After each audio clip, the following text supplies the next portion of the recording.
Voltamos a apresentar Revista Justiça. E estamos de volta com Revista Justiça, começando a terceira hora, hoje, quarta-feira, 16 de agosto de 2023. E você pode também, além do FM 104,7, nos acompanhar com imagem agora pelo YouTube. Vai lá no YouTube, coloque Rádio Justiça ao vivo e nos acompanhe a partir de agora, 10h04. Revista Justiça. Debate. Tema do debate de hoje: a convivência nem sempre pacífica entre vizinhos que possuem animais de estimação, os pets, e aqueles que não têm os animais. Vamos falar aqui sobre as recomendações, se é possível ou não ter animais em locais pequenos.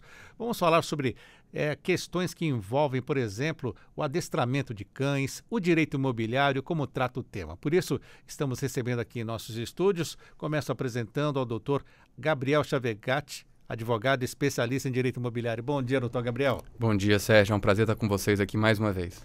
Também está conosco a veterinária Simone Bandeira. Doutora Simone, bem-vinda. Bom dia. Bom dia, Sérgio. Agradeço o convite. E também está conosco o adestrador de cães, Vilmar José de Oliveira. Vilmar, bem-vindo. Bom dia. Bom dia, Sérgio. Muito obrigado pelo convite. Chega um pouquinho mais perto do microfone, Vilmar. Bom dia. Muito obrigado. Então vamos lá. Começa então, doutor Gabriel Chavegatti. E essa convivência nem sempre pacífica entre donos de animais e não donos de animais dentro de um condomínio, seja apartamento ou até casas residenciais. Como o direito imobiliário vem tratando dessas questões? Na verdade, essa situação já é relativamente antiga, né? A gente começa a entender essa ideia quando a gente começa a entender que a propriedade ela tem uma função social dentro da comunidade. Então, toda propriedade obriga. Toda propriedade ela traz obrigações incutidas. E a propriedade dos pets não é de forma diferente. Se eu tenho um imóvel, eu tenho obrigações com aquele imóvel, obrigações com relações àquele imóvel. E especialmente, no caso, obrigações em relação aos meus vizinhos. Da mesma forma, se eu resolvo ter um animal de estimação, um pet, um animal ou algum tipo de elemento vivo dentro daquela comunidade, eu crio para mim obrigações em relação àqueles meus pares que também têm os seus direitos de respeitar aquela convivência pacífica e ordeira. Então, o que o direito tem feito cada vez mais é evoluir de uma forma que essas obrigações se tornem ainda mais duras e mais severas, especialmente em relação a pets, porque o direito tem evoluído a entender que não dá mais para tratar os pets como direito das coisas meramente. Então está se criando uma espécie de direito que não vai chegar a ser um direito de personalidade, mas também não vai ser mais tratado como direito das coisas. Você vai encontrar juristas que defendem que o pet deve ter direitos de personalidade como as pessoas, e você vai encontrar juristas que falam, não tem como você encaixar isso daí. Mas recentemente já o STJ teve que se deparar com uma situação de uma divisão de família, onde era pedido a guarda e visitas ao pet, ou seja, como se fosse ali um membro familiar. Então, tudo isso vai mudar a percepção de pets. Vai mudar a percepção do direito sobre os pets. E ainda assim isso vai interferir diretamente nesse direito de vizinhança. Inclusive a própria justiça portuguesa, né, temos lá uma legislação, a Liga Portuguesa dos Direitos do Animal, que criou um estatuto jurídico para os pets, né? É isso. A gente tem já evoluções, especialmente no direito europeu, que entendem que os animais são detentores de direitos. Isso está vindo muito forte lá. A gente ainda não tem nada no Brasil que se adeque diretamente a isso. Ainda aqui no Brasil, especialmente o último julgamento do STJ, demonstrou que ainda é muito forte essa percepção de que os pets são coisas, são objetos e por isso têm relações de objeto. Por enquanto a gente ainda tem essa percepção, mas isso está mudando e não vai ser uma surpresa se o STJ tiver que novamente voltar ao tema e tratar de outra forma. Doutora Simone Bandeira, a senhora como veterinária, como acompanha essas questões que envolvem, né, as pessoas que têm os animais de estimação, aquelas que não têm? Qual é a principal falha que a senhora percebe É a escolha do animal que vai ter? O que é? Essa questão da verticalização e de cães, né, de animais, de pets em apartamento é uma coisa relativamente nova, né? Antigamente a gente tinha o cachorro ou o gato, muitas vezes do lado de fora da casa, né? Quem morava em apartamento nem cogitava essa ideia. Eu mesma sou veterinária por conta de uma frustração de criança não ter conseguido ter animais, porque minha mãe nunca permitiu, porque a gente morava em apartamento. Só que isso mudou radicalmente, né? As pessoas hoje escolhem não ter filhos em detrimento de terem pets. E como bem o Dr. Gabriel colocou aqui, os pets, há muitos anos já, eles não são mais tratados como coisas pelas pessoas. Ainda que o entendimento jurídico não tenha alcançado essa ideia, o que a gente vê hoje no consultório é que a gente não trata mais de bichos. A gente trata de pessoas, né? Então, os cães, eles são detentores de personalidade, sim, né? Cada um tem a sua, e isso talvez o Vilmar possa falar com maior propriedade. Isso tem alguns fatores genéticos intrínsecos, alguns outros fatores que, como a dinâmica da casa também vai influenciar no comportamento do animal, né? Então, se as pessoas da casa são barulhentas, falam alto, são ansiosas, são festeiras, a tendência é que o comportamento desse animal siga pela mesma linha. Do contrário também, são pessoas mais introvertidas, mais quietas, mais caladas. Provavelmente, com exceções, obviamente, esses animais também vão ter um comportamento um pouco mais pacífico. O que a gente tem para falar é que é perfeitamente possível adequar a vida de um animal, de um pet, num apartamento, desde que você estabeleça as regras da boa convivência como padrão ouro ali para você conseguir levar dentro da sua casa aquilo que você quer, mas sem desrespeitar o direito do sossego, da tranquilidade do seu vizinho, né? Na Europa a gente vê, meu filho recentemente foi morar na Suécia. Na Europa a gente vê que essa lei com relação à guarda de animais, ela avançou muito mais no sentido de proteger os animais dos humanos, né? Então, o que seria isso? Se você quer ter um animal, aqui no Brasil a gente tem muita falha nisso, mas lá fora, se você quer ter um animal, você tem que cumprir alguns requisitos, né? Por exemplo, na Suécia, se você trabalha fora, esse animal só pode ficar sem companhia dentro de casa, no máximo por 4 horas. Se você fica mais de 4 horas no trabalho, você tem que contratar uma babá, ou você tem que colocar esse animal numa creche. Não é permitido que esse animal fique sozinho em casa. Então, você percebe a preocupação de um país que determina que o errado não é o animal que fica latindo em casa. O errado somos nós, sim, que dentro de uma rotina qualquer, escolhemos ter um animal e submetemos ele a um padrão que não é o dele. Ele está ali para servir de companhia, ele quer companhia. Ele não quer ficar sozinho, né? Então, assim, existem várias percepções a respeito disso. Talvez a gente demore aí alguns anos para avançar nesse sentido, mas eu acredito que como a pressão da sociedade sempre é o que provoca as principais mudanças, né, politicamente em todos os âmbitos, com os animais também não vai ser diferente. Depois vamos falar sobre critérios para escolha, tá bom? Tá bom. Vilmar, e você como adestrador, o que acompanha sobre as principais falhas que temos nessa convivência entre os proprietários dos pets e também os vizinhos que não têm pet? O que você pode trazer inicialmente? Olha, eu participei praticamente assim, assistindo e vendo, né, e trabalhando junto com cães, na maioria das vezes de ambientes verticais, né, de condomínios, de prédios, já há 33 anos. E quando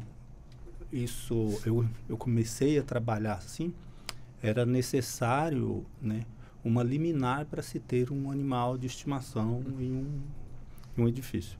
Hoje em dia, para ver como tudo mudou, nos últimos 6 anos, o censo do IBGE tem apontado mais animais de estimação do que crianças em condomínios fechados, né? E no geral, no geral também, nas casas também.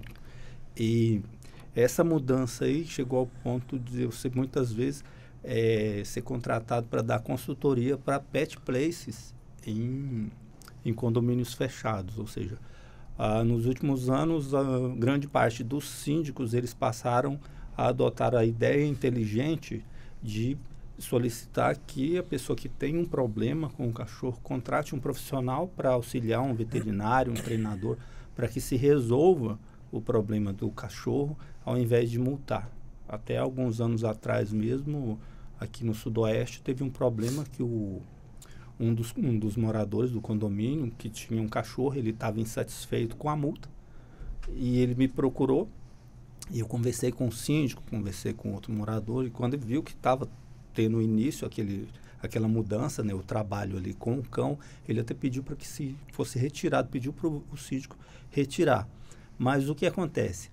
Até alguns anos atrás, um cão que ele estava destruindo a casa toda, um caso, por exemplo, um cão que tem uma propensão à ansiedade por separação muito alta, um cão da raça Schnauzer, por exemplo, que a gente conhece o grito de um Schnauzer, ele pode ser no último andar, se eu estiver andando lá embaixo, eu sei que é um Schnauzer desesperado porque está sozinho.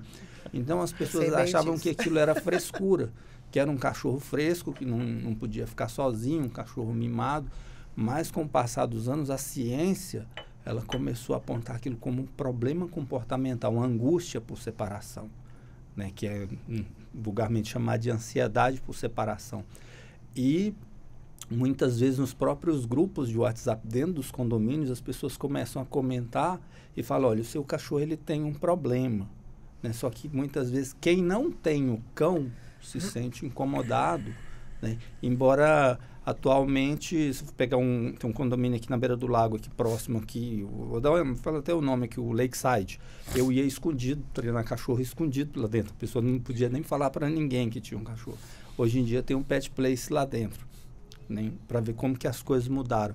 Então, a maioria das pessoas, elas estão adquirindo cães para fugir da solidão e ter um animal de estimação para interagir, e também elas estão buscando soluções, não somente buscando um profissional, estão procurando estudar cada vez mais sobre o comportamento. Por que o cão rói muito? Por que o cão ele está uivando? Por que o cão está se lambendo muito? E aí quando chega a ver que realmente o cão ele está sofrendo por estar sozinho, não só por ele estar naquele ambiente, porque o cão ele se adapta muito fácil a alguns tipos de ambiente, a não ser cães de trabalho, cães que tem que desprender muita energia, um Border Collie, um Jack Russell, que é um cão pequeno, mas é um cão que ele é um cão rateiro, então ele corre o tempo todo. Então, se as pessoas que têm o cão naquele ambiente entenderem aquele comportamento e saber direcionar corretamente para que o cão ele tenha uma atividade dentro e fora do apartamento, o que acontece é que o cão ele vai ser mais feliz e, obviamente, as pessoas vão ser mais felizes e os vizinhos também não vão se sentir incomodados com o barulho do cachorro. Embora, sim, fazendo valer que dentro de um condomínio fechado, a multa e a orientação do síndico, ela vale. Agora, quem mora do lado de fora, quem não mora em condomínio, a coisa já muda um pouco porque não há nenhuma fiscalização. A lei da focinheira aqui no Distrito Federal, ela nunca valeu, ela só existe no papel, né? E assim, no condomínio, alguém pode reclamar para o síndico e o síndico pede para tomar providência. Agora, em ambientes externos ao condomínio, não. Dias atrás mesmo, uma mulher estava andando com 2 cães soltos na rua, sem focinheira, sem guia. A lei diz que tem que ter focinheira, guia e força para conter. Ou seja, não andar de sandália, entre várias outras coisas. Os cães eles chegaram a morder a criança, se eu não me engano, foram 39 pontos no rostinho de uma criança. Né? Ou seja, isso vai mudar a vida dessa criança para a vida toda. No condomínio fechado, as pessoas elas se conversam entre si, né? E acabam uns compreendendo os outros. Se a pessoa se sente incomodado com o cão e ela vê que a minoria ali, ela vai ter que se adaptar àquilo e ela pede para que as pessoas lidem com os cães de forma que não invada a vida delas. Outras pessoas já têm a opção de, quando vai comprar um imóvel, já procurar aonde não foi projetado para cachorro. Embora eu acho que quase todos os condomínios fechados hoje em dia, eu atendo aqui tanto Brasília como Goiânia. A maioria dos condomínios fechados já são projetados para quem tem animais de estimação. Vai do pet place, ao lugar de tomar água, ao lugar de pegar o saquinho, o lugar de descartar as fezes do cão. Doutor Gabriel Chavegatti, vamos pegar essa situação trazida pelo Vilmar, né? Um ataque de cães dentro de condomínio ou fora dele. O que a lei diz sobre isso, a responsabilidade? Porque em condomínios fechados residenciais aqui, o pessoal reclama nos grupos. Cachorro do vizinho escapou e agora está rosnando, querendo atacar as outras pessoas. E a responsabilidade? Assim, a lei define dois âmbitos, né? Claro, tem o primeiro âmbito penal, que traz essa responsabilidade da pessoa ter a compreensão de que aquele animal é um animal que pode ser feroz e pode causar um dano muito grande. Então, dependendo do tamanho, do porte, da ferocidade do animal, do comportamento do animal, ela tem que estabelecer cuidados extras para que isso não ocorra, para que esse acidente não ocorra, sob pena de responder penalmente pela responsabilidade da sua inércia. Um outro âmbito é o âmbito civil, que é o âmbito da responsabilidade. O Código Civil, ele definiu alguns limites, mas os limites básicos. Então, ele define que os vizinhos são responsáveis pelos atos ilegais. Então, aquilo que ele cometeu de ilegal, ele está se dispondo a responder por aquilo. Então, no caso, como o Vilmar bem colocou, né, a lei da focinheira, o fato dele andar com um animal sem focinheira, por si já é um ato ilegal, ele vai responder perante os vizinhos por aquele ato ilegal. Chama a polícia, o que faz? Pode chamar a polícia, e aí a polícia vai registrar um boletim de ocorrência porque é um ato ilegal e vai tomar as medidas necessárias, né? Por outro lado, tem algumas situações que não são efetivamente ilegais, mas que compõem uma espécie de abuso do direito de propriedade, e a lei também previu essa situação. Então, ela fala que o vizinho tem que garantir. São 3 S's. É o sossego, a salubridade e a segurança dos vizinhos, dos demais vizinhos. Então, mesmo que ele tenha um cachorro, e é um direito dele ter o cachorro, esse cachorro não pode interferir diretamente no sossego, nem na salubridade. Então, o fato da pessoa ter um cachorro e não limpar aquela situação específica que a gente vê volta e meia em noticiários, que a pessoa tem... O fato dela ter um gato não é um problema, é um direito dela. O fato dela ter 15 gatos é um direito dela, desde que ela tenha condições de garantir a salubridade do ambiente para aqueles 15 gatos. Então, ela está trazendo para si outras obrigações pelo fato dela ter um número excessivo de gatos. O fato dela ter 60 cachorros vai fazer com que ela tenha a obrigação de criar para si um ambiente protegido que não vá atravessar o sossego dos vizinhos, né? É um direito dela dentro da propriedade, mas ela tem que cumprir essas normas, né? E o outro ponto é a sossego, salubridade e a segurança. Então, no caso do cachorro, mesma coisa, ela tem que garantir formas de que aquele cachorro não ataque os vizinhos ou não cause ameaça para os vizinhos. Sob pena de responder, e as respostas nessa situação, por exemplo, dessa criança, que é uma infelicidade, a marca que fica de forma permanente gera um dever de responsabilidade integral e permanente para que aquela família pague aquele dano, e é um dos danos mais altos que a gente tem dentro da nossa sociedade. Doutora Simone, voltando à questão da escolha do animal, a pessoa quer ter um pet. Já aconteceu da senhora numa consulta reclamar, o proprietário reclamar do animal, e a senhora falou assim, mas você escolheu como esse tipo de animal, essa raça de animal? Quais as raças indicadas? Existe esse critério, então, para a escolha de uma raça? Essa situação é sempre um binômio, né? Ela responde tanto pela escolha da raça, quanto pela rotina da pessoa, né? Eu sempre brinco no consultório que a melhor raça de cachorro para apartamento é o gato. Porque o gato, ele gosta de ambientes confinados, ele gosta de sossego, ele gosta de ficar sozinho, né? Então, ele tem um tipo de personalidade que, se você for pensar bem, ela se adequa muito bem aos dias de hoje e à rotina que quase todos nós temos. Muito bem, quando você fala, eu quero ter um cão dentro de um apartamento e eu saio de casa às 8 horas da manhã, eu chego em casa 6 horas da tarde, 8 horas da noite. Então, esse cão vai passar 10, 12 horas ali sozinho, ou com a companhia de uma funcionária, que seja, né? Mas o que a gente tem que ter em mente? Primeiro, Cachorro não sabe a noção do tempo, né? Tanto é que quando você desce para levar o lixo e aperta a campainha, parece que você voltou de férias. A festa que ele faz é desproporcional ao tempo que ele fica sem te ver, né? Mas enquanto ele está em casa, sozinho, sem nada para fazer, ele precisa se ocupar.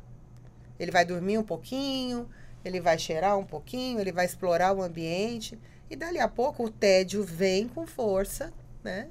E ele vai procurar coisas para se distrair. Vai procurar o seu sapato favorito, a almofada que você comprou a semana passada, o sofá que você mandou reformar. Então, são essas coisas que a gente, como percepção de ser humano, chega em casa e fala que a gente tem a hora do ai meu Deus, né? Que é a hora que você abre a porta e vê os estragos que foram feitos. Só que isso também está muito condicionado, tanto à raça que você colocou, mas principalmente ao período de vida. Um filhote sempre vai ser uma criatura exploradora. Uma criatura com muita energia, seja de que raça for. Você nunca vai achar... Se você achar um filhote que dorme o dia inteiro, que não faz nada, que você chega em casa, tá tudo certo, leva no veterinário, ele tá doente. Entendeu? Então, assim, são várias coisas que a gente tem que pensar. Primeiro, os espaços, né? Espaços com cães menores tendem a ser mais satisfatórios do que você botar, como eu já vi acontecer, um dog alemão dentro de uma kitnet. Uau! Ou um pastor alemão dentro de um apartamento de um quarto. Né? Então, tem certas coisas que, infelizmente, a gente não vai reinventar a roda. Né? Os animais não vão deixar de ser animais porque a gente quer a companhia deles. É a gente que tem que se adequar a eles, na minha opinião. É a gente que, ao entrar em contato com o desejo de ter um pet, é a gente que tem que avaliar a minha disponibilidade, que aquele pet vai durar de 13 a 15 anos. Né? Muitas pessoas compram no impulso. E aí o primeiro problema que começa a dar, fala, não quero mais, eu vou dar esse cachorro, eu vou doar, não sei o quê. E aí vem os problemas daqueles cães que são doados compulsivamente, né? Então, ele não para em casa nenhuma. E aí o problema é do cachorro? O problema é do pet? Não, o problema é nosso. Conhecimento. Então, eu acho que não existe uma fórmula padrão. Existem algumas raças, como eu falei anteriormente aqui, o Shih Tzu, o Lhasa Apso, o próprio Yorkshire, que são mais tendenciosas a se portarem melhor em apartamentos, mas eu mesmo tenho uma Shih Tzu maluca. Que ela foge dos estereótipos de todos os Shih Tzus. Ela late pra caramba, ela não para quieta, ela cruza com o meu gato, né? Então, assim, ela não tem nenhum padrão de Shih Tzu. Mas ela é da minha filha. E a minha filha é uma pessoa extremamente festeira, né? Que incitou isso nela. Então, assim, isso também vai muito da casa, como eu falei para vocês anteriormente, né?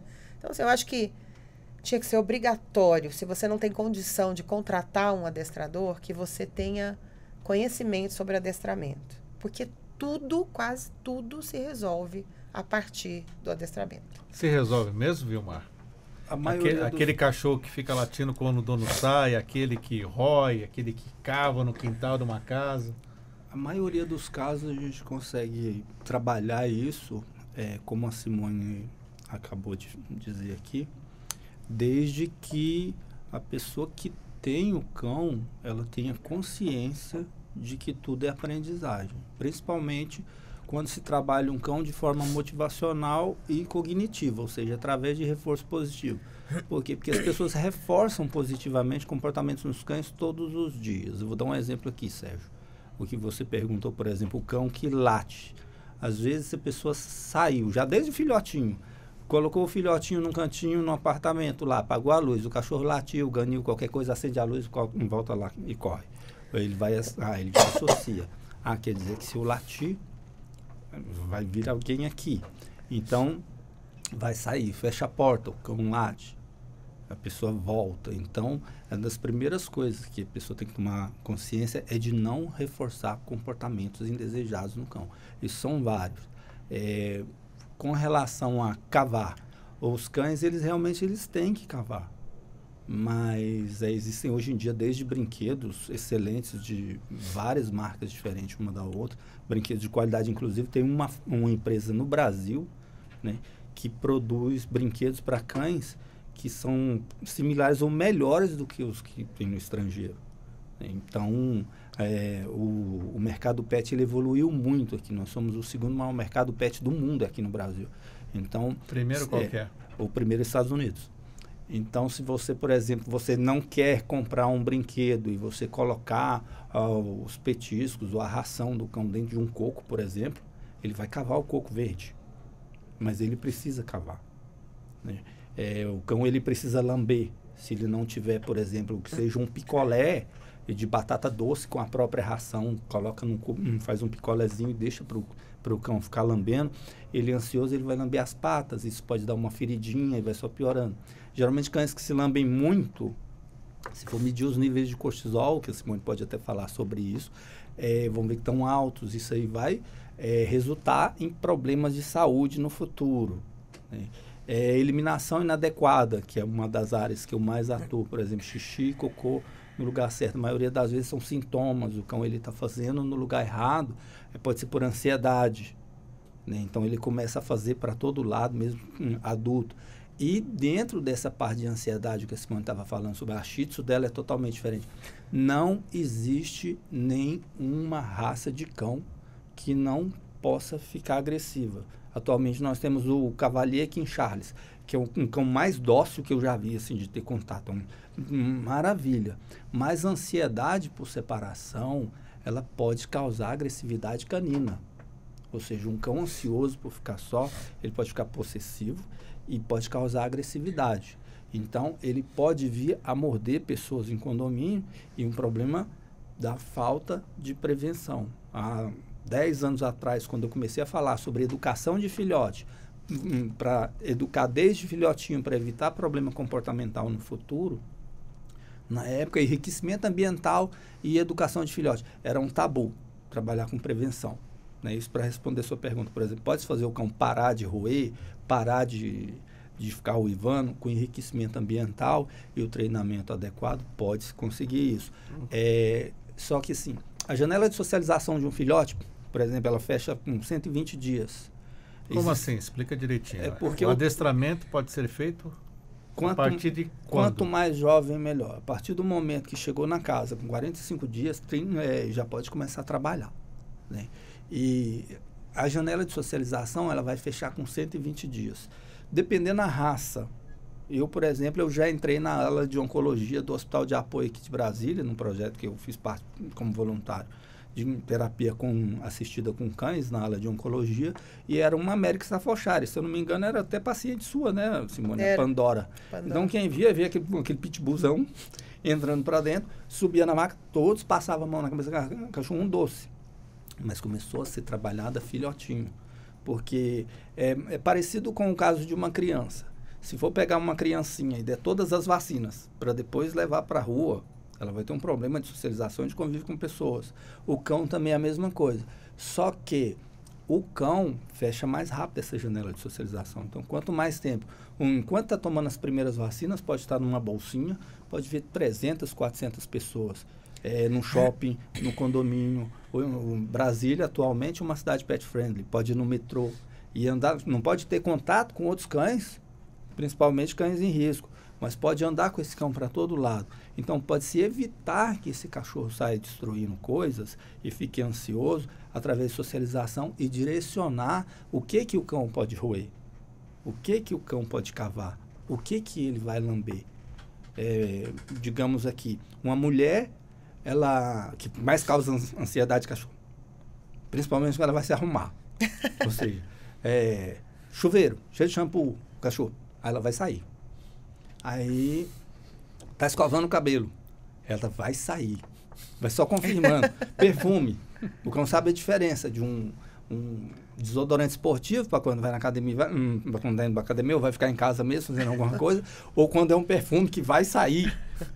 Né? Então, o cão, ele sabe exatamente. E aí, quando depois ainda pega a bolsa, aí tem certeza vai sair. Aí, quando de repente a pessoa se depara, tem uma poça de xixi em cima do sofá, em cima da cama, em cima do travesseiro. Por quê? Comportamento deslocado. Porque por várias vezes, quando via ela saindo ou ele saindo, o cão ficava andando pela casa, farejando, as células mortas vão se dissipando, então ele vai num lugar onde tiver uma concentração maior de células mortas. Geralmente onde é? É no sofá, é na almofada. E ali, chega lá, sente o cheiro por estar com saudade. E eliminação também, fazer xixi também traz alívio. Quantas pessoas chegam em casa e não conversam com ninguém? Espera aí, gente. Aí corre no banheiro, aí depois volta. Mas hoje eu tive um dia, tudo bem, conversa com todo mundo. Aí acaba fazendo xixi como forma de alívio daquela angústia, daquele sofrimento. E aí cria-se aquele comportamento reforçado dia a dia por causa da referência olfativa. Mais aquele hábito. Então, toda vez que vê a pessoa se arrumando, o cão vai ficar com vontade ou de uivar, ou de destruir coisas, porque roer também traz alívio. Quantas pessoas não gostam de roer o cantinho do dedo? Não só isso, ou uma né? caneta, roer Cotovelos, caneta. né? Sim, são comportamentos deslocados. Ou roer uma caneta, mastigar um chiclete. Aí o cão tem um monte de coisa dentro de casa para ele roer. Para ele é como se a natureza tivesse deixado tudo para ele roer. E aí ele sai roendo, fazendo xixi, exatamente porque sem querer a pessoa reforçou os comportamentos indesejados no cão e não se antecipou aqueles comportamentos. Doutor Gabriel, hoje a lei proíbe condomínios de proibirem ter pets dentro desses condomínios. Como é que está a lei nesse sentido? Não, deixa eu só, antes de entrar no tema, Sérgio. Fale a sua experiência a pessoal. doutora Simone falou que essa situação, né, contou a história pessoal. E quando eu cresci, eu e meu irmão crescemos com um labrador. E aí, bem naquela época, saiu aquele filme Marley e Eu. E aí meu irmão foi, assim, todo mundo emocionado. Meu irmão foi ao cinema e falou assim, eu não vi nada demais. Era a convivência que eu tenho todo dia ali. Era a mesma coisa que você conviver com um labrador. Não tem nada demais no filme. É isso, a gente não consegue perceber essa relação que tem com o animal, e essa relação é grata. Então, o que a lei, na verdade, ela não proíbe. O STJ tem trazido algumas definições para condomínio. O condomínio pode proibir animal? Pode proibir desde que seja uma determinação em grupo, mas com razoabilidade. E aí essa razoabilidade é que é o ponto-chave da situação. O STJ entendeu que se aquele animal não causa nenhum tipo de problema para o ambiente social, ele é contribuidor do bom ambiente social. Então não tem por que o condomínio proibir. Então o STJ teve que se deparar já algumas vezes, era um condomínio, a pessoa tinha uma chinchila. Ele falou, olha, não está causando nenhum tipo de dificuldade para os outros moradores. Não faz sentido o condomínio proibir que a pessoa tenha um gato, se o gato não está causando problema para os demais moradores.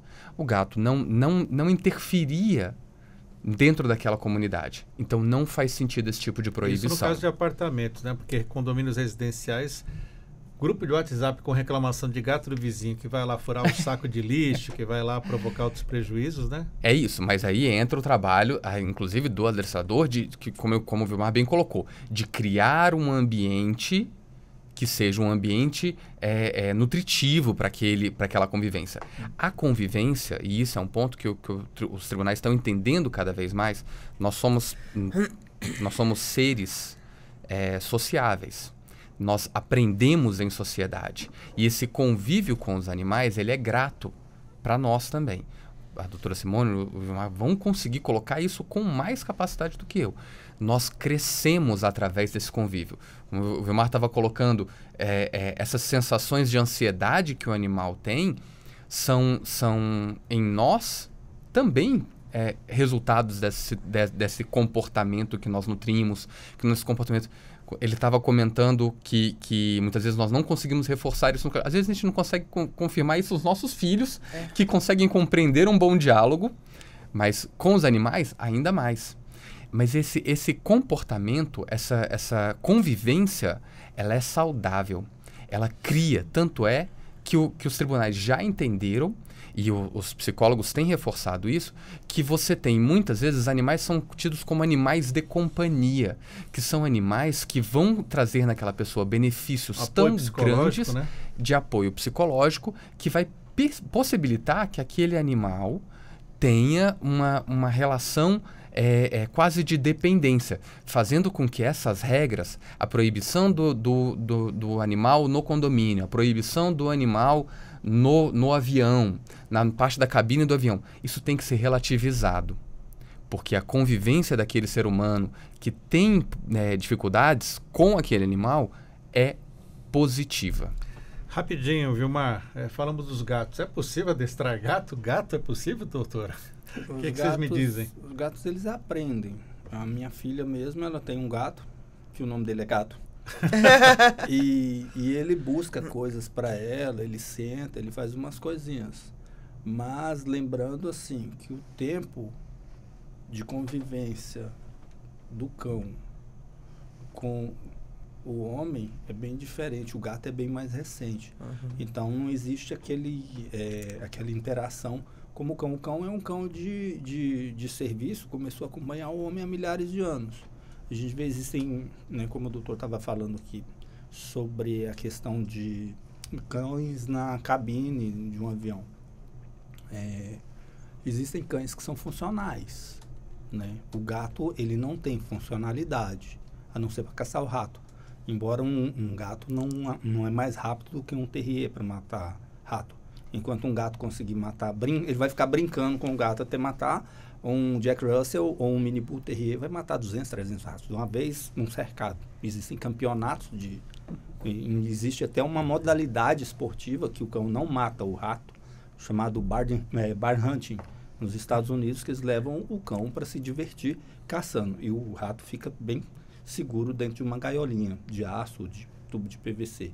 Mas existem várias outras funcionalidades para o cão dentro dessa área de ambientes internos, por exemplo. Eu conheço a amiga minha americana, a Debbie Kay.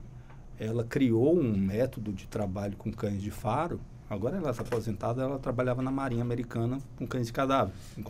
Os cães mergulhavam para encontrar cadáveres. Uau. E ela desenvolveu uma modalidade de treino para cão de serviço, que são esses cães de faro glicêmico que a gente vê hoje em dia. Às vezes, uma empresa de aviação civil, uma companhia aérea, ela não quer aceitar o cão, sendo que aquela pessoa, ela não pode ficar longe daquele cão, porque se ela for passar mal, o cão é um cão de alarme. Outros, o cão também, que a própria Debbie desenvolveu o trabalho com cães de faro de glúten. Ou seja, celíaco não pode comer o cão, ele identifica, né? Isso sem falar de cães de apoio emocional. Eu, por exemplo, já trabalhei cães, que agora atualmente está nos Estados Unidos, né? O cliente morava no Brasil, na parte diplomática, se aposentou, eu trabalhei o cão, e ele mesmo falou, se este cão não for comigo, não embarcar comigo, eu não vou voltar para o meu país. Ou seja, foi trabalhado, laudos, tudo, para que ele pudesse ir embora. Olha, e hoje em dia é um cão de serviço. O gato já não tem essa funcionalidade. Deixa eu perguntar para você, Simone. Falamos aqui sobre enriquecimento ambiental. O que é isso? Enriquecimento ambiental é você propiciar, né, para aquele animal um ambiente muito próximo daquele que ele teria na natureza. A gente não pode esquecer que mesmo, como o Vilmar falou, que os cães estão há milhares de anos conosco, eles derivam, né, de um ambiente onde eles foram estimulados à caça, a cavar, a roer. Então, tem certos comportamentos ancestrais que eles nunca vão mudar, embora eles sejam animais domesticados.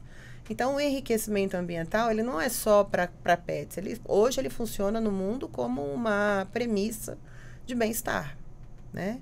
Toda vez que você adequa o ambiente às necessidades do pet, daquele animal, você vai ter um animal mais tranquilo, menos ansioso, mais sociável, né? E você vai ter um animal mais feliz. Mas não tem como fazer um enriquecimento ambiental e deixar o cão lá por 12 horas sozinho? Não, tem. É totalmente possível, né? Conforme o desenrolar da relação ele se dá, aquele animal também ele entende que o dono vai sair, mas vai chegar, né? Então, assim, existe uma inteligência inata, que a gente chama nos cães, nos gatos, que propicia com que eles tenham compreensão até de fatores que às vezes extrínsecos à nossa realidade. Por exemplo, se você está passando por uma situação difícil, se você está com uma situação tensa no trabalho, e de repente você não está com disposição para brincar ou para dar atenção, você vê muitos cães que recuam. Ele sabe que ali naquele horário, naquela hora você não está bem. Se você está doente, né? Se você está em cima de uma cama, quantas vezes eu já adoeci e meu gato ia lá, deitava em cima de mim, colocava a patinha no lugar exato onde estava doendo, sabe? Tipo, tô aqui, vou ficar aqui com você. Então, assim, a gente também tem que perceber que é um relacionamento interespécies.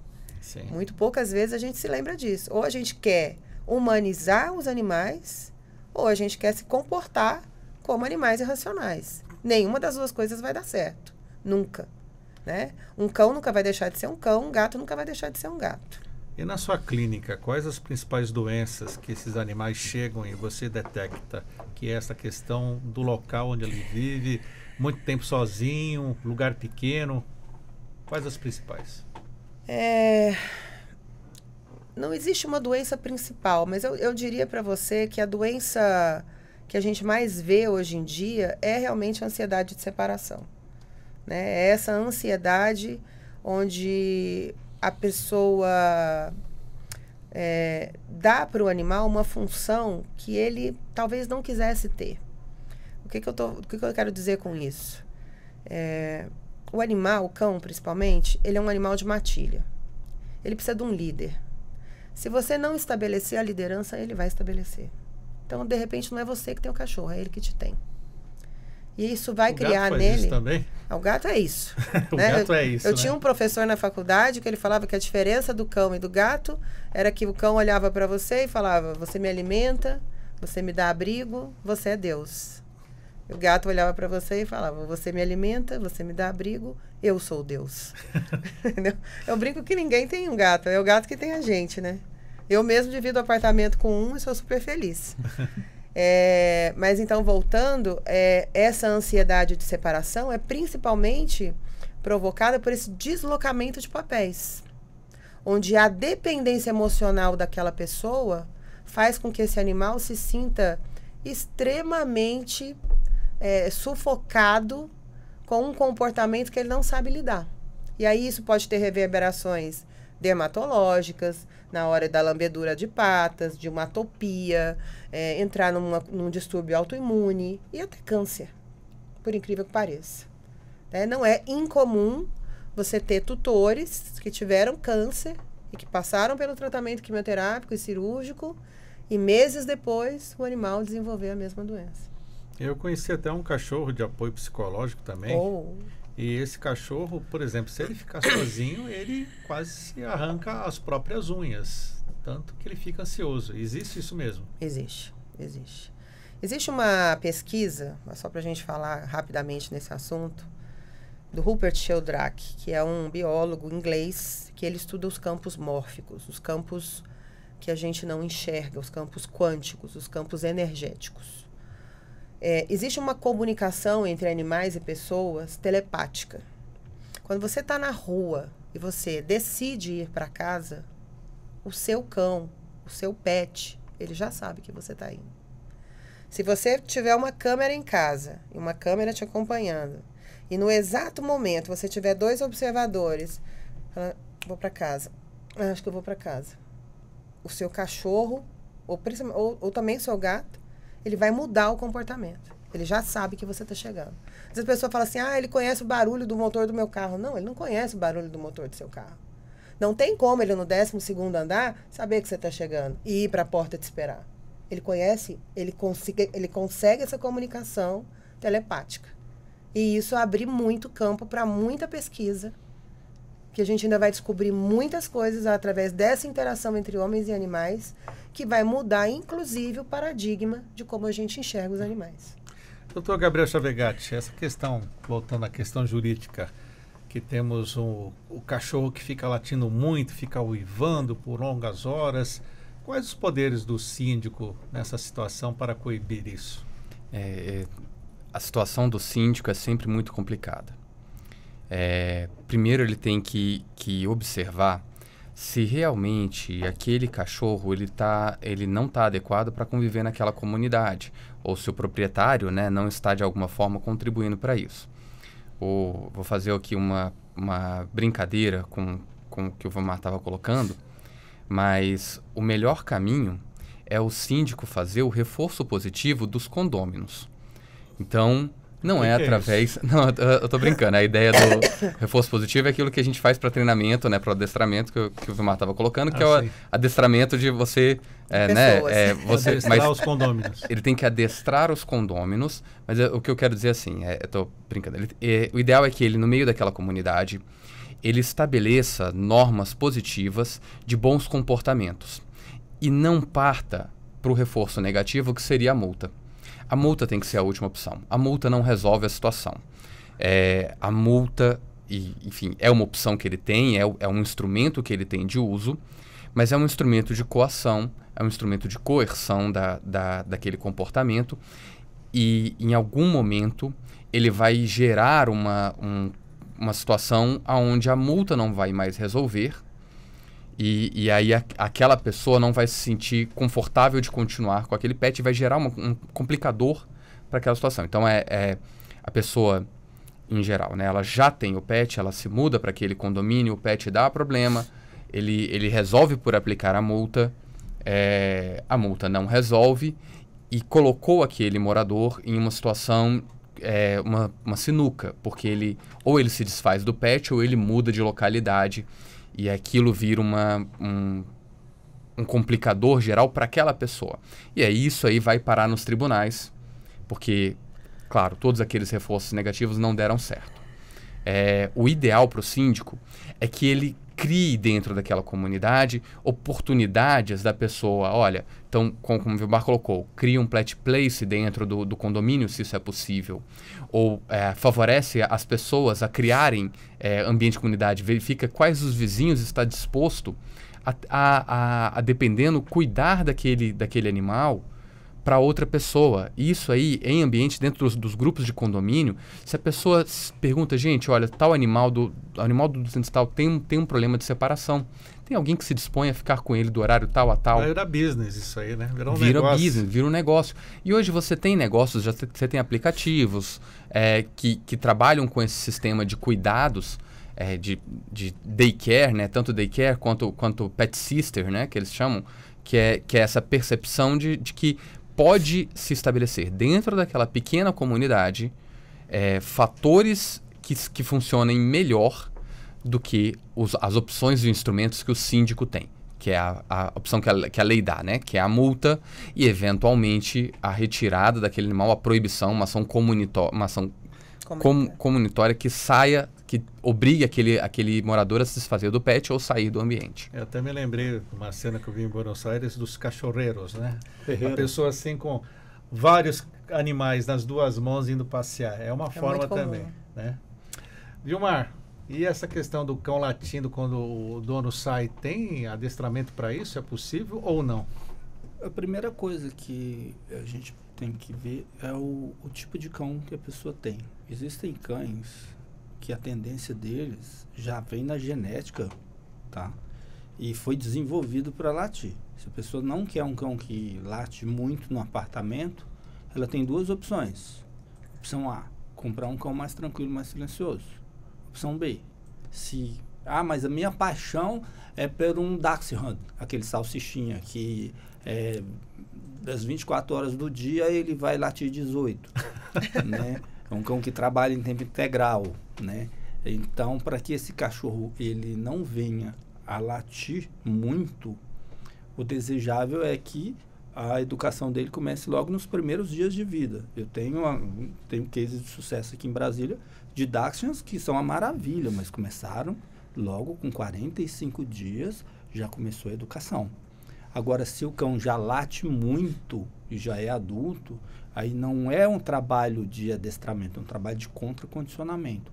Então, a gente tem que fazer uma avaliação funcional, ver todo o contexto, o que está causando o cachorro latir muito, se é campainha, se é a saída das pessoas, se é movimentação, porque imagina, o cachorro está próximo à porta E aí tem um prestador de serviço que ele sempre passa naquele mesmo horário para pegar o lixo, ou para limpar o corredor, ou um vizinho. E aí ele, já desde filhote, ele vai lá e dá 2 latidas na porta. Aí de repente cessou aquela ameaça. Pô, a pessoa pegou o elevador, foi para o outro andar, e ele se sente o herói. Olha para você, Sérgio, salvei seu apartamento, ó. E aí ele se sente um herói. Aí você ou acha engraçado. E aí ele vai crescendo e vai latindo, e de repente você tem um cachorro que vai latir muito. Ou o cão associou, campainha, vão invadir. O interfone tocou já, o gatilho. Opa, aposto, já se prepara, porque vão invadir, na cabeça do cachorro vai invadir. Aí aperta a campainha, já confirma. A pessoa chega e o cachorro late. Às vezes é até para brincar, o cachorro late muito, porque espera que alguém vai entrar. Então, esses pontos, assim, quando o cachorro já é adulto, aí a gente começa a associar. É bem pavloviano mesmo. Campainha, comida. Interfone, comida. Depois, comportamento alternativo. Interfone, cama. Campainha, aí vem um prêmio, comida. Outras vezes o cachorro ele começa a ser alimentado quando vai chegar alguém, um brinquedo recheado, um casco de boi com batata doce, a ração, umas coisas bem saborosas. Então, interfone, ele já começa a salivar, né? Aí vai deitar no seu lugar, ganha aquele negócio. Então a gente começa a mudar a rotina do cachorro e ele começa a ter uma outra percepção. Ao invés de, vão invadir, não, vão me dar alguma coisa, né? Não é comprar o cachorro, e sim aproveitar de coisas que o cachorro gosta muito e para suprimir aquele estímulo. Ou seja, o cachorro deixar de achar que o latido aquele vai ter o reforço. Porque às vezes o cachorro começa a latir, a pessoa vai, pega no colo e começa a passar a mão para o cachorro poder... O cachorro parar de latir, a pessoa entrar para dentro. Né? Está errado isso? Você acaba de reforçar o latido. Então, o certo a gente faz uma avaliação funcional e a gente vê o que está causando aquele comportamento, ou o que está reforçando aquele comportamento, né? Eu vi aqui o Dr. Gabriel falando de casos que, né, se arrastam pelos tribunais, começa uma coisa tão simples. Aqui um caso que teve aqui mesmo, aqui no Sudoeste, que teve uma multa, o cão ele desceu de um andar para o outro, porque o cachorro, e ele descia, era um cachorro grande, assustava, e no andar de baixo era um Spitz late. E aí começou aquilo. E aí, no dia que eu fui conversar com eles, foi até o caso que, no final, o rapaz até pediu para tirar a multa. Quando eu falei, olha, tantos anos eu convivendo com isso, depois isso se arrasta nos tribunais. Ele, não, eu também sou funcionário público da área, eu sei como que funciona isso. E, assim, para ele, achava que... Eu falei, sim, mas o problema não é que está aí. É porque se eles perdem, vão recorrer, ou você vai querer que o condomínio recorra, e você mora num andar e no outro, alguma parte vai se sentir triste no final, e vocês moram juntos. Aí ele, olha, eu não me mudei para cá com essa intenção, eu quero conviver harmoniosamente com o meu vizinho. Deu então, certo? Resolveu tudo, quando viu que aquilo, um caso de cachorro, ia parar no tribunal. E aí o que aconteceu? Hoje em dia um cachorro está no andar, outro está no outro, eles resolveram o problema. Então muitas vezes tem que ver o que está causando. Tem coisas que são muito simples, mas desde que a pessoa queira resolver, né? E para querer resolver entra também essa parte, né, de mudar o comportamento, né? No caso que aconteceu aqui mesmo, esse que eu estava falando, cada um mudou o jeito de agir com o cão. Sim.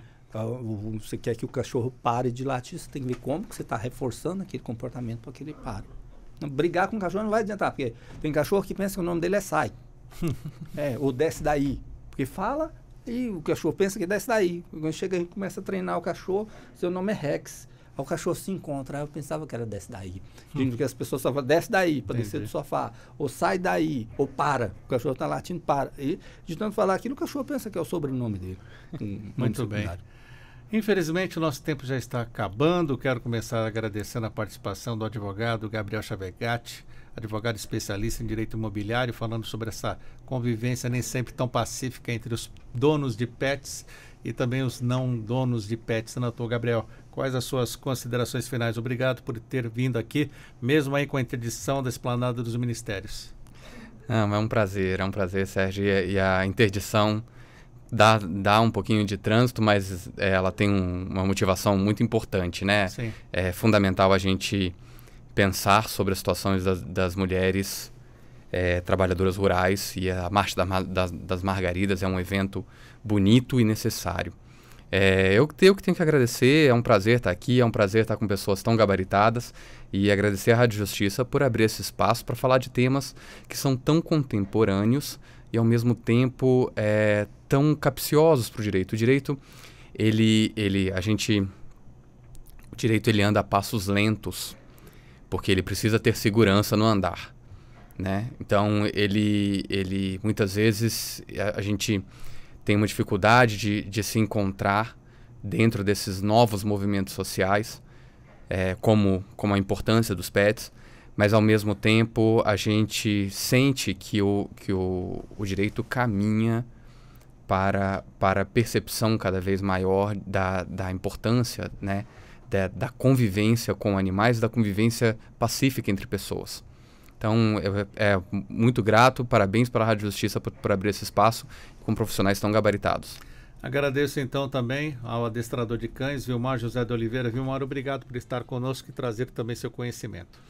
Eu que agradeço. Muito obrigado, Sérgio. Muito obrigado também ao doutor Gabriel, porque foi uma aula também que ele me deu, que eu gostei muito, né? E do conhecimento que ele compartilhou. Também a doutora Simone também, né? E, novamente, muito agradeço. Conselho final que o senhor deixa para quem quer ter um pet.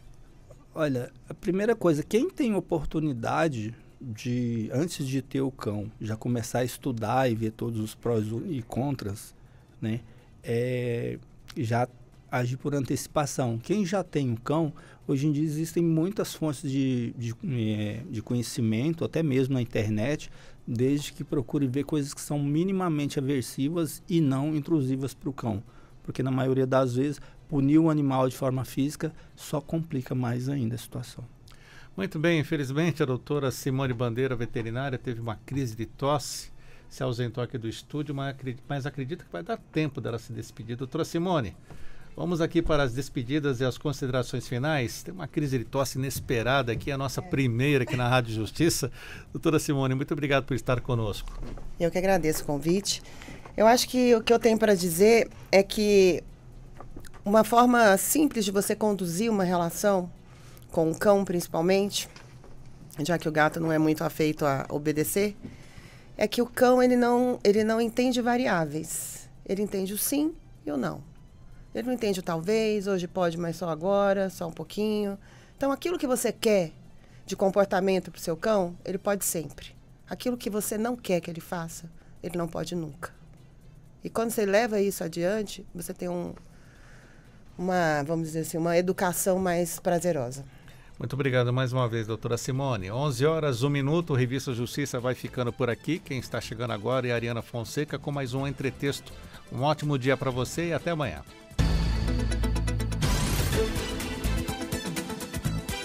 A Rádio Justiça apresentou Revista Justiça.